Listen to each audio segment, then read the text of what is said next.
अस्सलाम वालेकुम नाजरीन, मैं आपका मेज़बान चौधरी सबर शराज। इस टाइम जी नाजरी विरद स्टेडियम अपने डैक चकसवाड़ी ज़िला में आज़ाद कश्मीर। नाजरीन इस टाइम में रुख इस तरह चकसवाड़ी बाज़ारी तरफ किया है सो तक सकने सड़क की हालत कितनी ज़्यादा ख़राब है। नाजरीन कुछ अर्सा पहले सड़क बनती सी, जिस टाइम में सड़क बनना शुरू हुई सी उस टाइम सुनने में ऐसी ठेकेदार माना दोस्त सी। चलो नाजरीन दोस्त ऐसी या नहीं है, अगर दोस्त इन्होंने सड़कें हालत नहीं होनी ले। नाजरीन ये पैसा गौरमेंट ने ज़ाया विड़िया, आवाम ने टैक्स ने पैसा ज़ाया विड़िया, लेकिन इसने ठेकेदार फायदा किन्नी गया, सारा इसने क्या फ़ायदा होया। नाजरीन असा करोड़ों रुपये ने गड्डियां के नया इन्वेस्टमेंट करने सड़क की हालत तक ही सकने हो, अजा कोई साल होए या पहले सड़क बनती सी।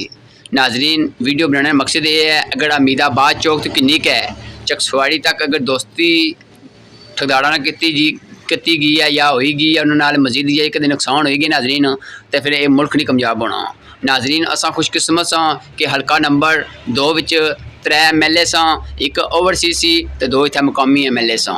इन्होंने चकसवाड़ी अवाम ने क्या किया नाजरीन, ना कोई सरकारी अस्पताल दी सके, ना तहसील दर्जा दी सके, ना कोई जबाखाना दी सके, और ऐसे कम नाजरीन ने चकसवाड़ी नहीं हो सकते। मैं गुजारिश करना नहीं भी कि खुदा ना खौफ करो तो कोई कम करो चकसवाड़ी। शुक्रिया जज़ाकल्लाह।